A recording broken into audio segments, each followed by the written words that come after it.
Amis internautes, bonsoir. On revient ce soir pour vous parler de certaines informations qui se passent en République démocratique du Congo. Le procès anticorruption en RDC, rien n'a été fait à l'insu du président de la République, selon M. Vital Kamerhe, le DIRCAB. Vous êtes tous sans ignorer que le président Vital Kamerhe et ses co-accusés sont en train d'être jugés à la prison de Makala par le moyen d'une audience publique. Mais voici ce que je retrouve dans un journal. Je viens ici aujourd'hui vous présenter quelque chose que je trouve dans un journal parce que c'est des informations très importantes. L'ombre de la Maison Blanche pèse sur le procès Vital Kamerhe en RDC. En réponse de Vital Kamerhe, bien sûr, donc le procès de Vital Kamerhe, directeur du cabinet du président de la République, RDC, donc Félix Tshisekedi, a repris ce mercredi, bien sûr, après l'assassinat récent du président du tribunal, le juge que vous connaissez bien, répondant au nom de Yanni Ovungu. Justement, le 3 juin, le procès avait déjà repris. Voilà, le climat est de plus en plus lourd sur cette affaire, alors que les États-Unis ont accru la pression au président Félix Antoine Tshisekedi Tshilombo pour qu'il nettoie le pays de la corruption. Empoisonnement, corruption, procès, spectacle, menace de mort, des dollars comme s'il en pleuvait. Tous les ingrédients d'un polar sulfureux sont réunis. Sauf qu'ici, la réalité rejoint la fiction. Bien sûr, on enflamme la République, et enflamme la République plutôt démocratique du Congo, un pays des plus pauvres du monde. Un des pays les plus pauvres du monde. Plutôt la troisième audience du procès de Vital Kamerhe, le directeur du cabinet donc, du président de la République, M. Félix Antoine Tshisekedi Tshilombo, accusé de détournement de fonds, a repris ce mercredi en plein air dans l'enceinte de la prison de Makala, à Kinshasa. Plusieurs auditions de témoins étaient donc prévues lors de ce procès, retransmis à la télévision nationale. Bien sûr, les réseaux sociaux ont pris la relève aussi pour la rediffusion. L'atmosphère est lourde. Le juge Raphaël Yanni, président du tribunal, procès dit de 100 jours, est mort d'un arrêt cardiaque dans la nuit du 27 mai. L'autopsie des médecins légistes conclut à un mort non naturel, vraisemblablement par empoisonnement. Une expertise internationale est requise pour, bien sûr, identifier le poison. Donc, on n'en est pas encore au stade de confirmation. Donc, vous avez compris, à chaque fois que je fais des émissions avec des gens, je parle de l'ombre des États-Unis, l'ombre des Occidentaux derrière nos dossiers. Donc, M. Félix Tshisekedi Antoine Tshilombo est en train de réagir par rapport à tout ce que la pression américaine lui fait à ce propos.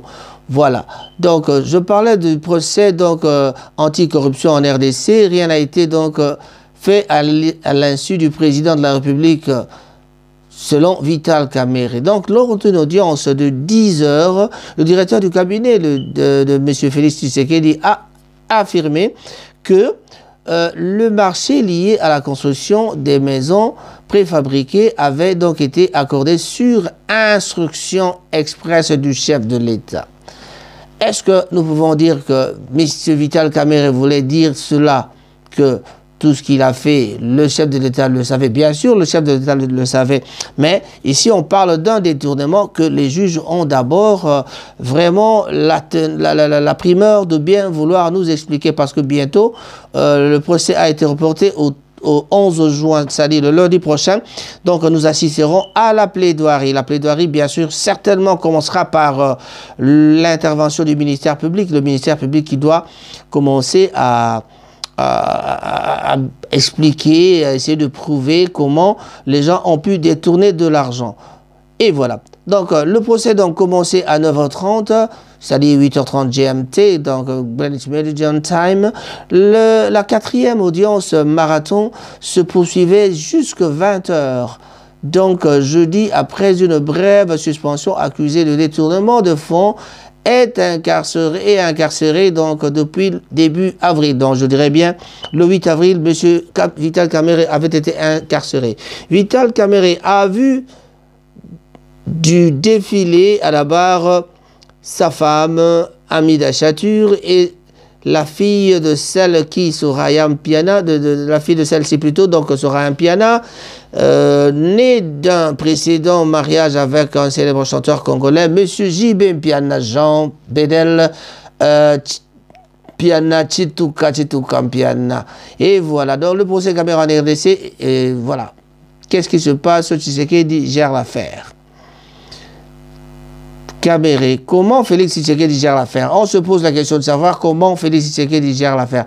Nommé en janvier 2019, Vital Kamerhe, 61 ans, est poursuivi avec 2 co-accusés pour détournement présumé de 50 millions de dollars alloués à la construction de 1500 maisons préfabriquées. Ce marché faisait donc partie du programme de 100 jours du nouveau président de la République, M. Félix Tshisekedi. Investi le 24 janvier 2019, a-t-il rappelé à plusieurs reprises. Je ne peux pas prendre des responsabilités à l'insu du président de la République. C'est ainsi défendu le principal accusé. Le marché a été accordé sur instruction express donc du chef de l'État, a-t-il affirmé. Donc, on parle bien de Vital Kamerhe. Cadeau de mariage. Ah là là là là là là, le grand problème, c'était les cadeaux de mariage. Le directeur du cabinet du président du Congolais comparé avec le bénéficiaire de ce marché, bien sûr, l'entrepreneur libanais Jamal Sami, âgé de 78 ans. Non, je crois qu'il a 82 ans au lieu de 78 ans. Hein. Donc, outre le dossier principal de détournement, ce dernier, bien sûr, M. Jamal a aussi interrogé, donc est aussi interrogé sur un cadeau qu'il aurait fait à la belle-fille de Vital Kamerhe, donc Soraya Mpiana, sous la forme d'un terrain, bien sûr, immobilier au bord du fleuve Congo à Kinshasa. J'excuse. Tous deux affirment ne pas se connaître. Pour sa part, Hamida Chatur a énuméré donc la liste des cadeaux de mariage lors des noces avec Vital Kamerhe en février 2019, plus de 800 000 dollars, 33 000 euros, 10 millions de francs CFA, qui équivaut à 15 000 euros, et 4 voitures neuves, donc des 4x4, des 4x4. Je suis dans l'immobilier, j'ai un mari qui travaille, je gère un foyer, il gagne un salaire et des primes. Comment ne pas alimenter mon compte? A-t-elle lancé, mettant donc le tribunal au défi de trouver donc sur son compte un transfert venant je ne sais de quelle planète. Elle avait dit que c'était elle qui avait déposé l'argent. Donc, qui sont donc les personnalités pointées par Vital? Lors de cette audience, de plus de 10 heures, le tribunal a aussi donc fait défiler les anciens ministres du budget, oui, il y avait des finances aussi, des travaux publics, ainsi que le gouvernement de la Banque centrale du Congo. Tous ont indiqué avoir agi sur instruction du directeur du cabinet du chef de l'État, monsieur, donc son Excellence, monsieur le directeur du cabinet, monsieur Vital Kamerhe Lwakanyingini Kingi. Eh bien, vous avez tous compris que monsieur Vital se défend aussi de ce côté-là en sa façon. Nommé sous l'ancien président Joseph Kabila, les ministres sont restés en poste jusqu'en septembre 2019 après le changement de président, bien sûr. Ainsi, donc, investi en janvier 2019, Félix Tshisekedi n'a en effet constitué son programme de gouvernement qu'en septembre 2019, en condition avec son prédécesseur Joseph Kabila. qui contrôle toujours le Parlement. Ah là là là là, cette phrase-là, on n'aimerait pas écouter ça tout le monde. Hein. Ce sont les Congolais qui n'aiment pas cette phrase-là. Donc voilà, vous avez bien compris que c'était ça le problème. Mais j'avais bien dit, l'ombre des États-Unis plane sur, donc pèse sur le procès. Donc Monsieur Félix Tshisekedi, si possible, si faut dire que le président de la République avait ordonné l'audition, plutôt l'arrestation de monsieur Vital Kamerhe. Bon, c'est pas le monsieur Félix, bien sûr. On dira, si la justice a agi, c'est par rapport à ce que la pression des Américains au président de la République.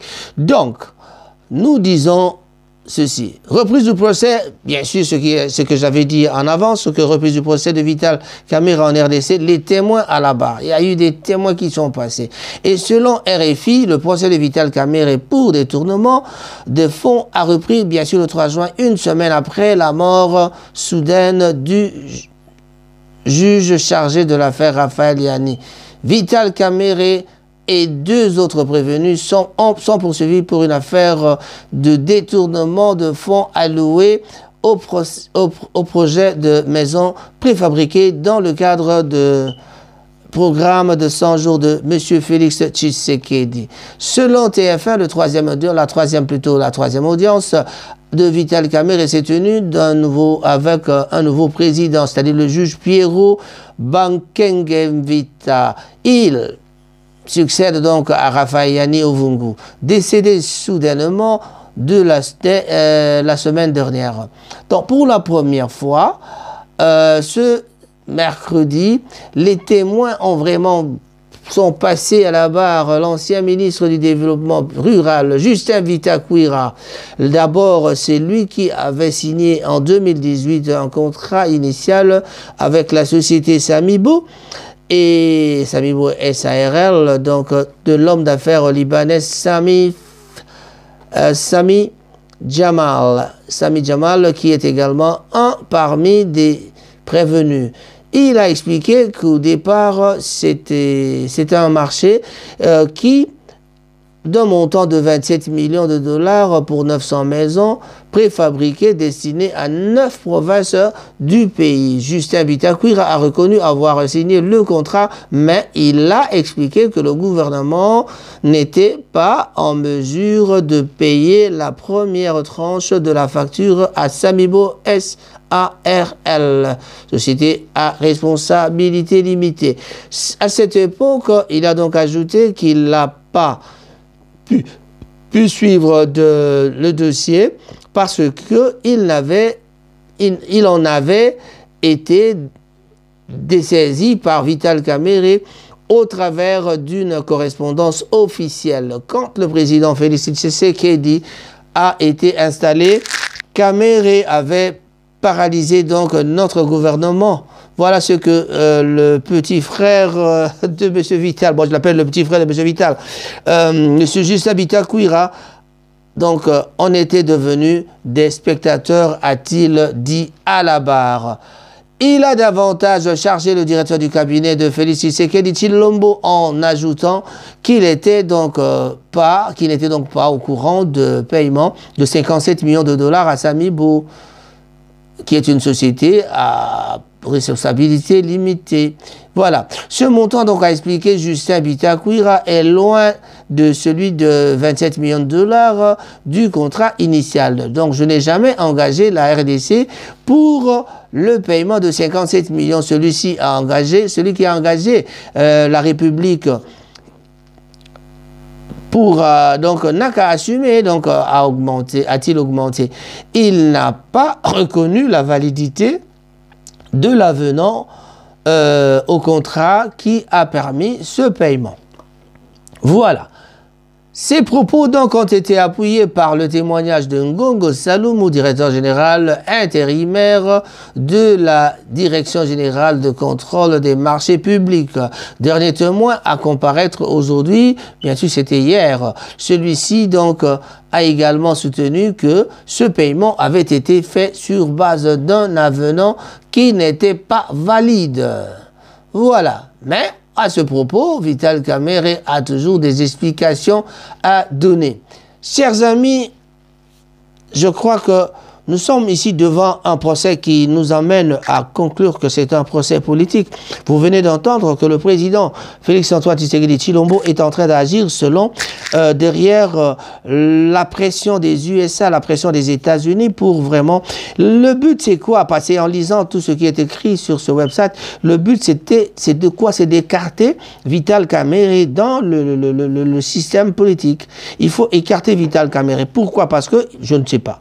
Je ne saurais pas dire, mais dans les coulisses, on raconte que il y a eu des accords entre... D'ailleurs, ce qu'on raconte, bon, il y a eu des accords entre eux. Vital Kamerhe, Félix Tshisekedi, c'est-à-dire FCC et Cash, ils ont leur truc. Mais qu'est-ce qui va arriver après le procès Vital Kamerhe? Le procès Vital Kamerhe, il y a aussi... quelqu'un d'autre qu'on parle de détournement de 200 millions de dollars aussi.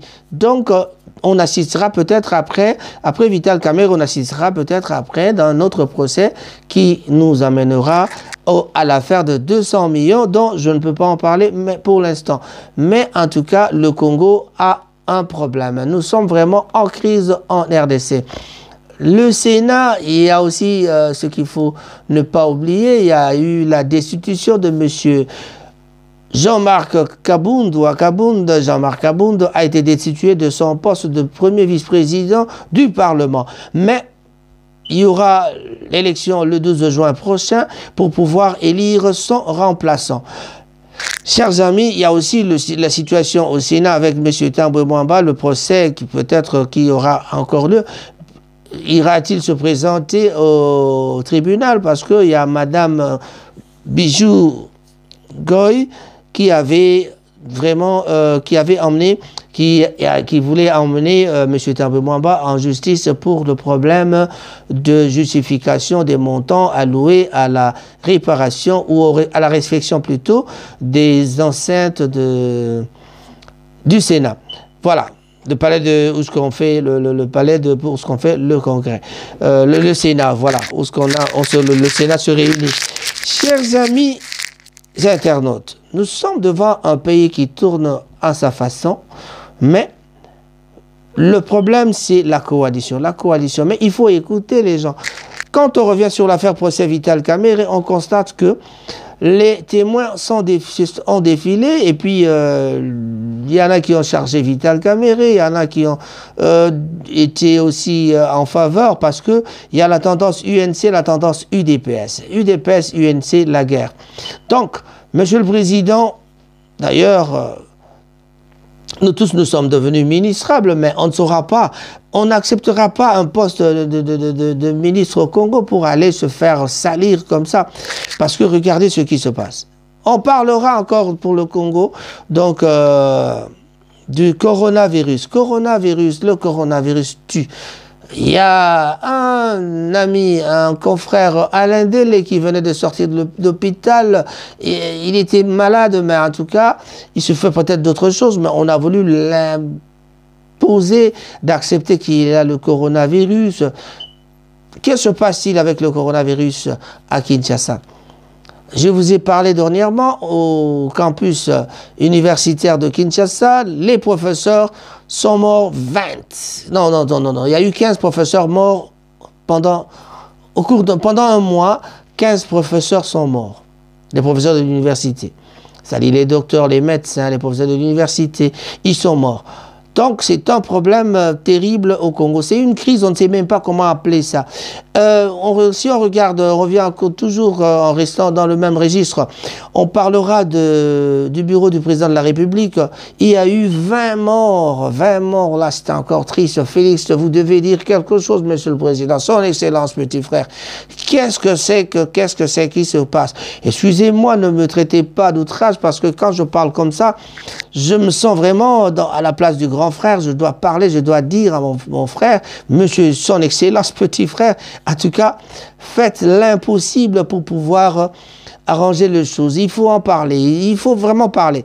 Il faut parler, il faut qu'on sache. Regardez, hier encore, il y a eu mort dans la famille du président Félix Tshisekedi. Il y a encore un Mulumba qui est parti.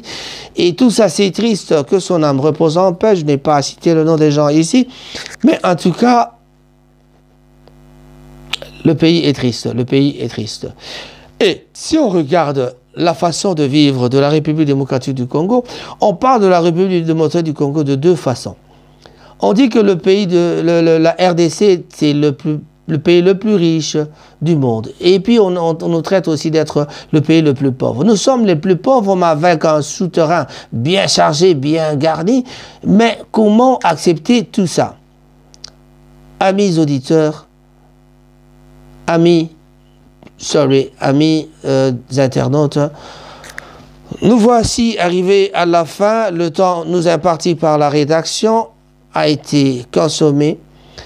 Nous devons vraiment dire un grand bonjour à tous les amis de Manchester. Et voilà, je salue en passant mon ami Blaise Sibou qui avait parlé de moi, discuté de tous ces problèmes. Je crois que le procès Vital Kamerhe est programmé le 12 juin et tout le monde est là, sera au rendez-vous pour pouvoir suivre.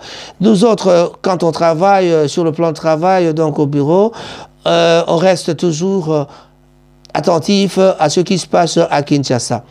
Congolais d'origine, on ne peut pas changer, on ne changera pas.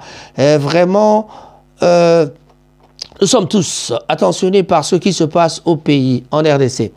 Chers amis, vous êtes là en présence de votre présentateur, Rangou Tsassa, Raphaël Ngoma Tsassa.